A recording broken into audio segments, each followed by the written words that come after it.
Come on, guys, you can do it. Pull harder. We are trying. Pull. Pull harder. Come on, you almost got it. You can't beat the clean crew. The janitor was teaching my 7-year-old daughter how to tie her shoes, and I realized I had never done it myself. That thought hit me like a bullet to the chest.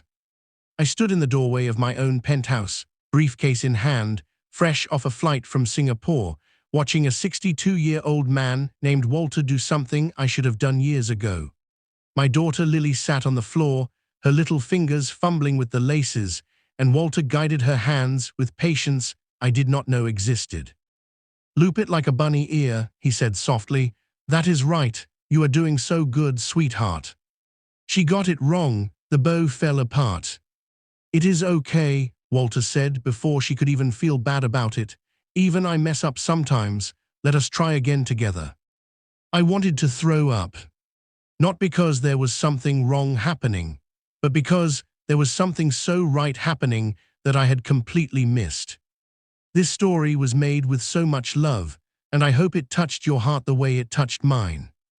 If this moment moved you, please don't just watch, share your thoughts in the comments. Tell me where you're watching from and what time it is there right now.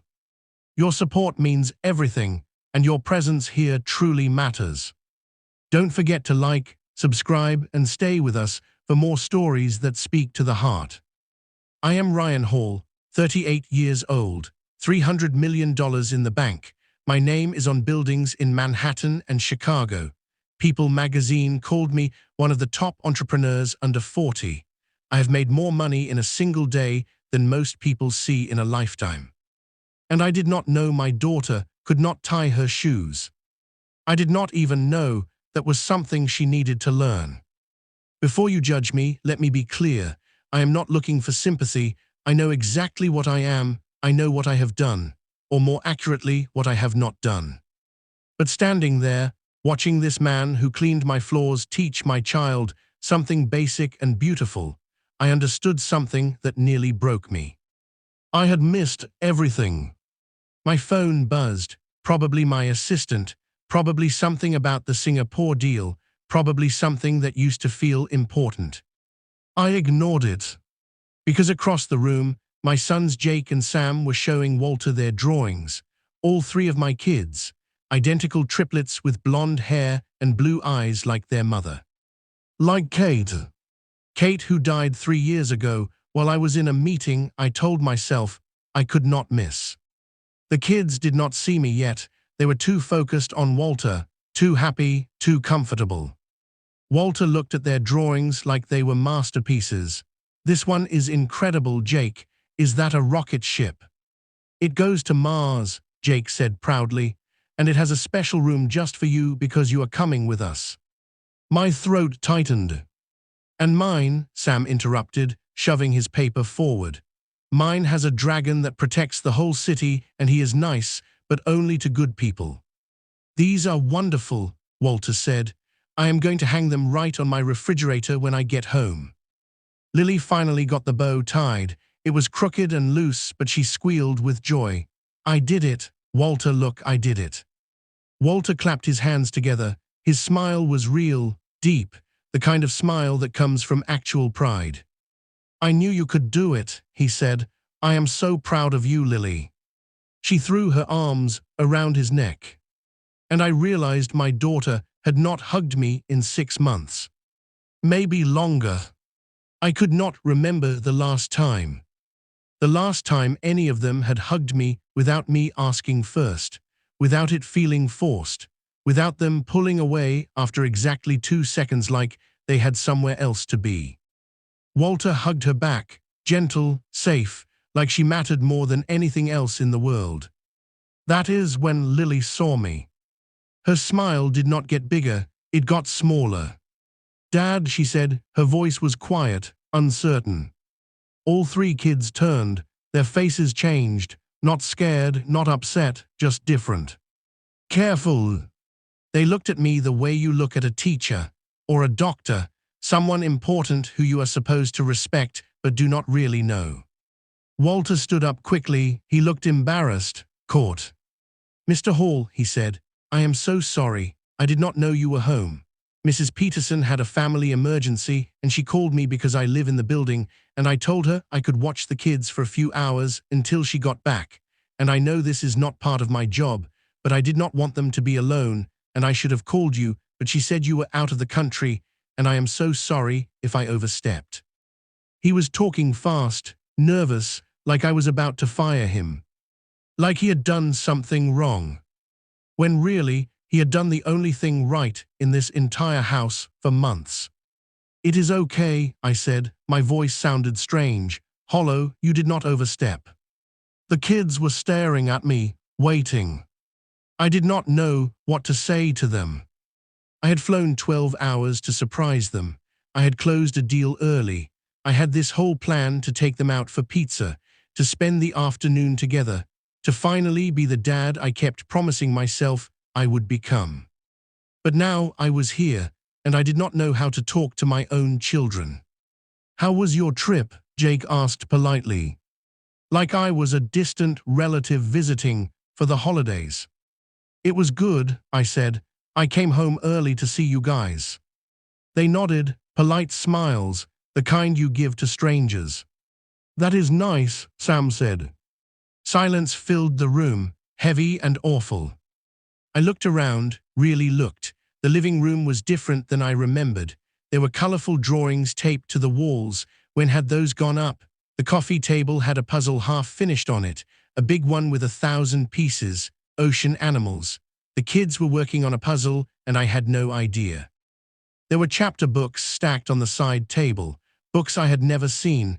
Were they reading those? Could they read chapter books already? When did that happen? I felt like a stranger in my own home, like I had been gone for years instead of just a week. Walter cleared his throat. "I should go, let you all spend time together." "No," Lily said quickly, too quickly. "You said you would finish the story about the dragon, you promised." Walter looked at me, asking permission. And I saw it in his eyes, pity. This man who made maybe $30,000 a year felt sorry for me. "Please stay," I heard myself say. "Finish the story." I do not know why I said it. Maybe because I could not stand the silence. Maybe because I knew if Walter left, my kids would just stare at me with those polite, careful faces, and I would not know how to fix it. Maybe because some part of me needed to see what real parenting looked like. Walter hesitated, then he nodded. "Okay, but only if your dad wants to hear it too." The kids looked at me, surprised. Like the idea of me sitting and listening to a story was completely foreign. It was. "Can we all sit on the couch?" Walter asked. "It is a pretty exciting story, works better when everyone is close." I nodded. I could not speak. We sat on the white couch that nobody ever sat on, the expensive one that was supposed to be just for decoration. Kate had picked it out. She said someday we would all cuddle on it as a family and watch movies together. That never happened. Walter sat in the middle. The kids climbed around him immediately, natural, easy, like they had done this 100 times before. They probably had. I sat on the end, alone. There was a gap between me and Sam, maybe 2 feet, it might as well have been a mile. Walter started his story. Something about a dragon who protected a village, but everyone was afraid of him because he looked scary. But then a group of brave kids realized he was actually kind, and they became friends, and together they saved everyone from a terrible storm. It was a simple story, nothing fancy, the kind of thing you could find in any children's book. But Walter told it like it mattered. He made voices, deep and growly for the dragon, high and excited for the kids. He paused at the right moments. He pulled my children in. They were glowing, hanging on every word. Jake leaned forward during the scary parts. Sam covered his eyes but peeked through his fingers. Lily held onto Walter's arm. And I watched them, really watched them. Jake had a small scar on his chin. When did that happen? How did I not know about it? Did he fall? Did someone hurt him? Was I there? I searched my memory and came up empty. Sam was wearing a shirt that was too small. The sleeves were short on his arms. Had he grown that much? When had I last bought them clothes? I could not remember. Mrs. Peterson probably handled all of that. Lily had gotten her hair cut. It was shorter, shoulder length instead of long. When had that happened? Who took her? Did she cry? Was she scared? Did she like it? I did not know. I did not know my own children. The realization kept hitting me in waves, each one worse than the last. I did not know their favorite foods anymore. I did not know who their friends were. I did not know what they were learning in school. I did not know what made them laugh or what scared them at night. I had missed 2 years of their lives. No, that was not right. I had not missed it. I had chosen not to be there. There is a difference. Missing something means you wanted to be there but could not. Choosing means you had options and you picked wrong. I chose wrong every single day for 2 years. The story ended. The kids cheered. Walter laughed. "All right," he said. "I really should get going now. Your dad is home, and I am sure you all have lots to catch up on." The kids' faces fell. All 3 of them, same expression, like someone had just told them Christmas was cancelled. "Do you have to go?" Lily asked. Her voice was small, sad. "I do, sweetheart, but I will see you Friday, okay? That is only 3 days away." "You promise?" Sam asked. "I promise." Friday, he came back on Friday. That was his regular cleaning day. But he did not just clean anymore, did he? He spent time with my kids. He was part of their routine, part of their lives. And I had no idea. They hugged him goodbye, all 3 of them. Long hugs, real ones, the kind where you squeeze tight and do not want to let go.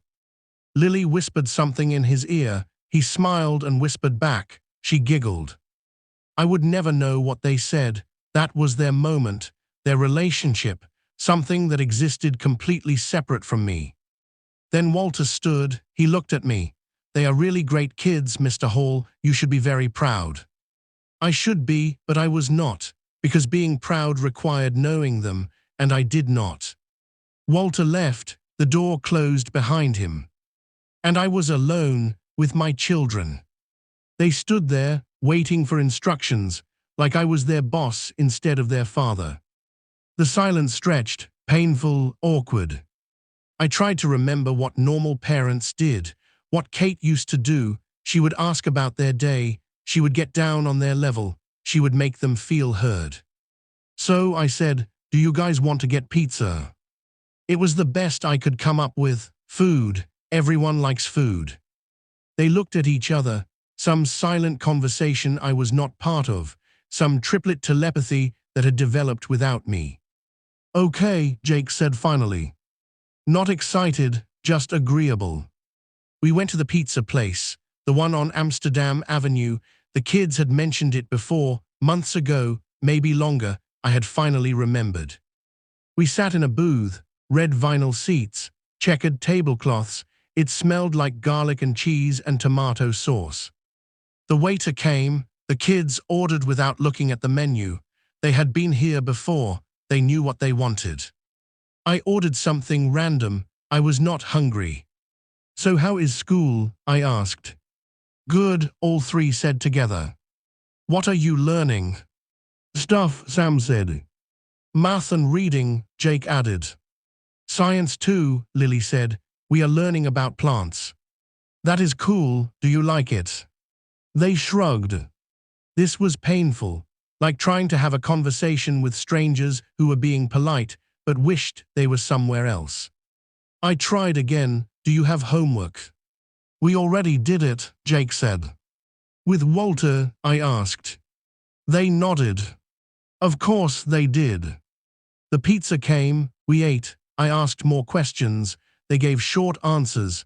Every attempt at conversation died quickly.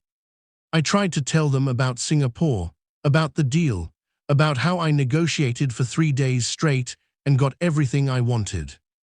They nodded politely, their eyes glazed over. They did not care. Why would they? They were 7. They did not care about business deals or negotiations. or any of the things that consumed my life. But I did not know what else to talk about. I did not know what 7-year-olds cared about. I had forgotten, or maybe I never knew. Jake spilled his soda. It spread across the table. He froze. His face went pale. "I am sorry," he said quickly. "I am sorry, I did not mean to." He looked scared, like he thought I was going to yell. Would I have yelled before? Maybe, probably. I did not know. "It is okay, buddy," I said. "Accidents happen." I grabbed napkins, cleaned it up. The waiter brought more. Jake relaxed, but just a little. How bad had I been that my son was scared to spill a drink in front of me? We finished eating. I paid. We walked home. It was a nice evening, early fall in New York. The air was cool. The streets were busy, people everywhere, living their lives. I reached for Lily's hand. She let me take it, but her hand was limp. She did not hold back.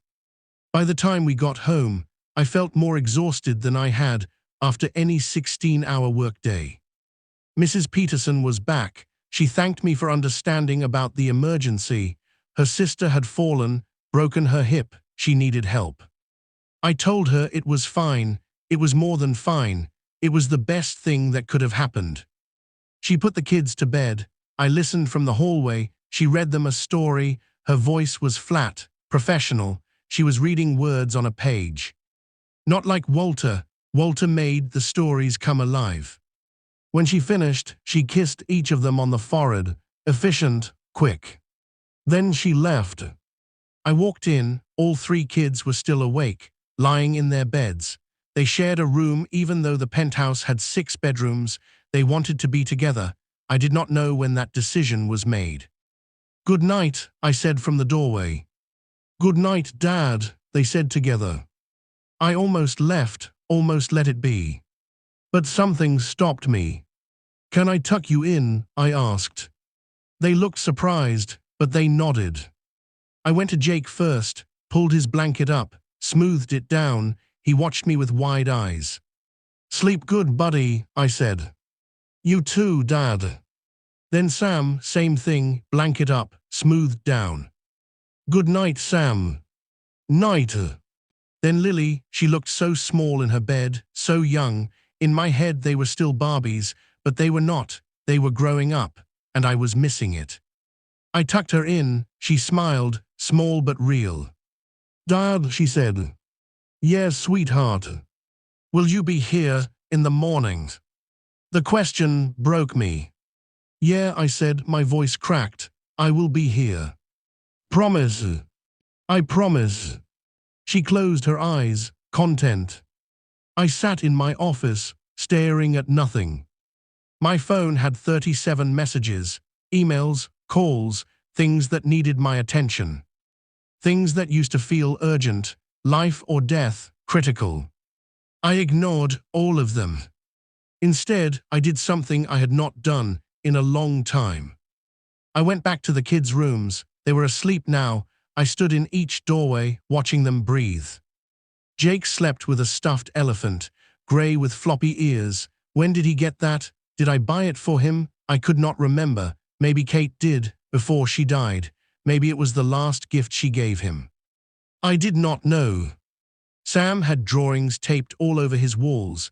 Dragons mostly, some rockets, a few people that might have been our family. None of them were ones I had seen before. He had created an entire gallery, and I had never noticed. Lily had a journal on her nightstand, pink with stickers on it, unicorns and rainbows and stars. I had no idea she kept a journal. What did she write about? What did 7-year-olds write about? Their friends, their feelings, their dad who was never home. I did not know. I wanted to open it, to read it, to understand what was happening in her head. But that felt wrong, like a violation. So I just stood there, looking at it, wondering. I went back to my office. I opened my laptop. I typed Walter's name into our building's employee database. Walter Green, age 62, started working for the building maintenance company 4 years ago. Before that, he was a teacher, elementary school, 28 years, retired early after his wife got sick. She died 2 years ago. cancer, same as Kate. He took the janitoring job to stay busy, to have something to do, to be around people. He had been a teacher. Of course he had. I kept reading, there were notes, comments from residents, all positive. He was reliable, friendly, great with kids. The kids in the building loved him. My kids loved him. Because he showed up, he paid attention, he cared. All the things I did not do. I found his home address, a small apartment in Queens, 1 bedroom. I looked it up on Google Maps, 30 minutes from here. He probably took the subway every day. He made $32,000 a year. I made that in a day sometimes. But he was richer than me in every way that mattered. I closed the laptop, I sat in the dark.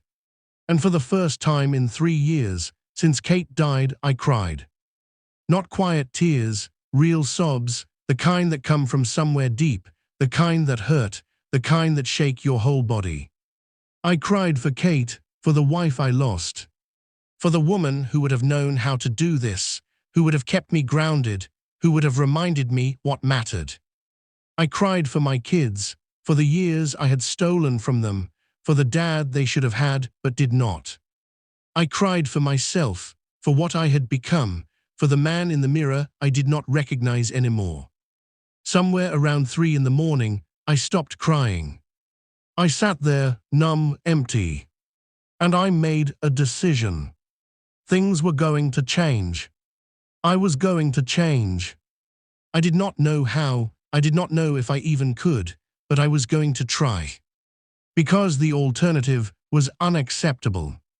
The alternative was losing my kids completely, not legally, but in every way that mattered. I would not let that happen. The next morning, I did not go to work. I called my assistant at 6:30. She answered on the first ring, she always did. Cancel everything, I said. Everything. Everything, today, tomorrow, the whole week. Silence, then, are you okay, Mr. Hall? No, I said honestly, but I am trying to be. I hung up. I made breakfast, or I tried to. I burned the eggs, set off the smoke alarm. The kids came running out in their pajamas, confused and scared. What is happening? Sam yelled over the alarm. I waved a towel at the detector until it stopped. Sorry, I was trying to make eggs. Where is Mrs. Peterson? Lily asked. I gave her the day off, I said. I thought we could spend the day together. They looked at each other again, that same silent conversation. Do not you have work? Jake asked. Not today. Are you sick? Sam asked. I almost laughed, because yes, I was sick. I had been sick for years, just not the way he meant. No, buddy, I just want to hang out with you guys. Is that okay? They shrugged, uncertain. Okay. We ate breakfast, burned eggs and toast. The kids were polite about it. They did not complain. What do you guys usually do on Saturdays? I asked. Mrs. Peterson takes us to the park sometimes, Lily said, or we stay home and play. Do you want to go to the park? They looked at each other, then nodded. Okay, let me just get dressed. You guys get dressed too. 20 minutes later, we were walking to Central Park. It was a beautiful morning, sunny, warm. People were out jogging, walking dogs, living their lives. We got to the playground. It was crowded. Kids everywhere, parents sitting on benches, watching, talking to each other. I sat on a bench. The kids ran off to play. I watched them. They went straight to the swings. They had to wait in line. When it was their turn, they each got on a swing. They pumped their legs, going higher and higher. They were laughing. I pulled out my phone, almost checked my email out of habit. But I stopped myself, put it away. This was my time with them. Nothing else mattered. After the swings, they went to the slide, then the monkey bars. Jake fell off and scraped his knee. He came running to me, crying. I did not know what to do. I pulled him onto my lap, looked at his knee. It was barely bleeding, just a scrape. You are okay, buddy, I said. just a little scratch. It hurts, he sobbed. I know, but you are tough. You are going to be fine. I did not have a band-aid. I did not have anything. I was completely unprepared. Another parent, a mom sitting nearby, handed me a band-aid from her bag. Thank you, I said. She smiled. No problem, happens all the time. I put the band-aid on Jake's knee. He stopped crying, looked at it. Does it feel better? I asked. He nodded, then he hugged me tight. And he ran back to play. It was such a small thing, but it felt huge. We spent 3 hours at the park. By the time we left, the kids were tired and happy. We stopped at a hot dog cart, got lunch, sat on the grass and ate. This is fun, Dad, Sam said. Yeah, I said. Yeah, can we do it again? We can do it every Saturday if you want. His eyes lit up. Really? Really? When we got home, I made them snacks. We watched a movie together, some animated thing about talking animals. I had no idea what was happening in the plot, but the kids loved it. They fell asleep on the couch, all 3 of them curled up together. I covered them with a blanket, sat next to them, watched them sleep. Mrs. Peterson came home around 5. She looked surprised to see us all on the couch. How was your day? She asked. Good, I said quietly, really good. That night I read them a bedtime story. I had not done that in over a year, maybe 2. I was terrible at it. I did not do voices like Walter. I read too fast. I stumbled over words. But they listened. They curled up next to me, one on each side and one on my lap. And when I finished, Lily asked if I would read another one. I read 3 more. When I finally tucked them in, Jake looked up at me. Dad, he said. Yeah, buddy. Today was fun. My chest ached. Yeah, it was. Can we do it again sometime? We can do it again tomorrow if you want. He smiled huge. Really? Really? I kept my word. Sunday we went to the zoo. Monday I took them to school, actually walked them to their classroom, met their teacher, Mrs. Rodriguez. She looked shocked to see me. Mr. Hall, she said, this is a surprise. I thought I should start bringing them to school, I said. You know, be more involved. She smiled. That would be wonderful. The kids would love that. Tuesday I worked from home. Wednesday I left the office at 3, came home, helped with homework. I was bad at it. 2nd grade math was harder than I remembered, but I tried. Thursday I made dinner. Spaghetti, it was edible, barely. Friday, Walter came back. The kids ran to him the second he walked in. They showed him their week, everything we had done. They were so excited. Walter listened to every word. Then he looked at me, really looked at me. He smiled. Sounds like you all had a great week. We did, I said, and I meant it. After the kids showed Walter their new drawings and told him about the zoo, they went to play in their room. Walter started his cleaning. I followed him into the kitchen. Thank you, I said. He looked confused. For what?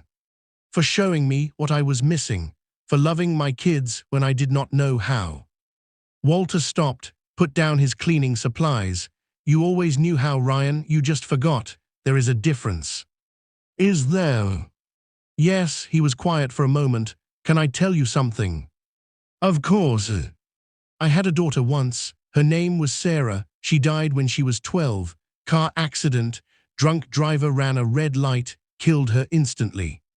My stomach dropped. Walter, I am so sorry. I did not know. Not many people do, he smiled sadly. My wife Rachel and I, we spent years trying to have more kids. We tried everything, doctors, treatments, nothing worked. So I became a teacher, spent my whole life around children, loving other people's kids because I could not have my own anymore. Is that why you are so good with them? Maybe, or maybe I just remember what it feels like to run out of time. He looked at me, really looked at me. You still have time, Ryan. They are still young. They still want you. Do not waste it like I wasted it with Sarah. I was working double shifts to pay for a bigger house, trying to give her everything. But what she wanted was just me, my time, my attention. And then she was gone, and I would have given every dollar I ever made for just one more day with her. His voice broke. This strong, kind man who had held my family together was crying. I did not know what to say. I see you trying, he continued. I see you showing up. Keep doing that. It matters. It matters more than you know. Can I ask you something? I said. Anything. Will you help me? I have no idea what I am doing. I do not know how to be a good dad, but I want to learn, and I think you are the best teacher I could ask for. Walter thought about it, then he smiled. How about this? I will come have dinner with you all once a week, not as your janitor, as your friend, and we can talk about parenting, about kids, about whatever you need. I would pay you. No, he said firmly, you would not. This is not about money, Ryan. This is about showing up for them, and maybe for me too. I miss having a family. I miss being around kids who feel like mine. I nodded. My throat was too tight to speak. One condition, though, Walter said. Anything. You have to promise to keep showing up, even when it is hard, even when work calls, even when you think you do not have time. They need you, not your money, you. I promise. And that is what we did. Every Tuesday, Walter came for dinner, not to clean, just to be with us. He taught me how to make the kids' favorite foods, grilled cheese cut into triangles, mac and cheese from scratch, chicken nuggets that were not from a frozen bag. He taught me how to help with homework without just giving them the answers, how to ask questions that made them think. He taught me how to listen, really listen, not just wait for my turn to talk. He taught me that being a dad was not about being perfect, it was about being present. And slowly, things got better. The kids started calling me dad instead of father, started running to me when I came home, started telling me about their days without me having to ask 20 questions, started hugging me without prompting, started saying I love you and meaning it. They still loved Walter, but they loved me too now. Really loved me, not out of obligation, but because I had earned it. One night, about 6 months after that first day, I saw Walter with my kids. We were all having dinner, pasta with meatballs. I had made it myself. It was actually pretty good now. Lily looked at me. Dad, can I ask you something? Anything, sweetheart. Why were you gone so much before, when Mom died? The table went quiet. Even Walter looked surprised. I could have made an excuse, blamed work, said I was doing my best, told her she would understand when she was older. But I did not. Because I was scared, I said honestly. When your mom died, I did not know how to be your dad without her. She was so good at this, at being a parent, at knowing what you needed, and I felt lost. So instead of learning how to do it myself, I ran away, into work, into deals, into things that felt easier than being here with you and not knowing what to do. But you are not scared anymore, Jake asked. I am still scared every single day, I admitted.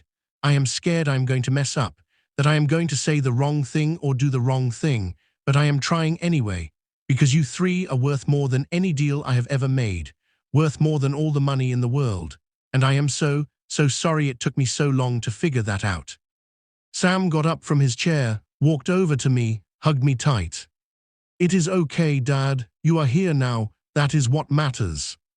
Lily and Jake joined in, group hug, all four of us. I looked at Walter over their heads. He was crying, happy tears. He mouthed 2 words, good job. I hugged my kids tighter. 2 years later, everything was different. I sold my company. My business partners thought I was insane. The buyers offered $200 million. I could have held out for more, could have negotiated, could have made another $100 million easily. But I did not need another $100 million. I needed mornings with my kids, needed to be at their soccer games and band concerts, needed to help with science projects and pack lunches and know their friends' names and their teachers' names and what they were afraid of and what made them laugh. I needed to be their dad. Not the guy who paid the bills, their actual dad. Walter still came for dinner every Tuesday. He was family now. The kids called him Grandpa Walter. He loved it, said it was the greatest gift anyone had ever given him. Last week, Lily brought home an assignment from school, 4th grade now, growing up so fast. They had to write about their hero. She wrote about me. I cried when I read it, happy tears this time. She wrote about how I used to be gone all the time, but then I changed, how I chose them over everything else, how I taught her that it is never too late to become the person you want to be. She wrote about the day I came home early and saw Walter teaching her to tie her shoes, how that was the day everything changed. She wrote, my dad is my hero because he was brave enough to admit he was wrong, and then he fixed it. He showed me that being strong does not mean never making mistakes. It means making mistakes and then doing better. I want to be like that when I grow up. I want to be brave enough to change. At the end, she drew a picture, me and Walter and the 3 kids, all holding hands, one big family. I framed it. It hangs in my office, right next to the drawing Sam made of the dragon and the one Jake made of our trip to the zoo. I look at them every day because they remind me of what really matters.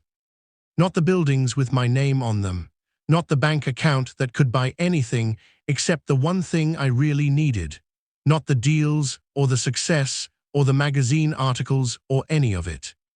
Just the people you love and whether you show up for them when it counts.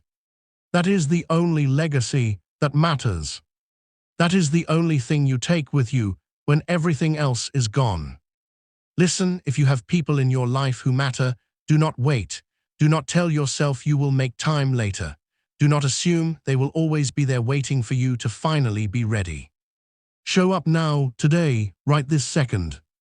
Put down your phone, close your laptop, leave work early, cancel the meeting, miss the call. None of it matters as much as you think it does. But the people you love, they matter more than you can possibly imagine. Because the janitor who cleaned my floors loved my children more than I did. And that almost became the truest thing about my entire life. But it did not. Because I changed. Because Walter showed me what love actually looks like. Because 3 7-year-old kids gave me a second chance I did not deserve. And I will spend the rest of my life making sure I earn it. Every single day. If this story touched you, if it made you think about the people you have been putting off or the time you have been wasting, do something about it. Right now. Call someone you love, text them, tell them they matter, make plans, show up. Leave a comment about who you need to show up for. Share this story with someone who needs to hear it. Tag the person who has been your Walter, the one who showed up when everyone else was too busy. And then go be present. Go love the people in front of you like they are the only thing that matters. Because they are. They really, really are. That is what I learned from a 62-year-old janitor who had every reason to be bitter about life, but chose to pour love into 3 kids who were not even his. He saved my family. He saved me. And maybe, just maybe, this story can save you too. Before it is too late.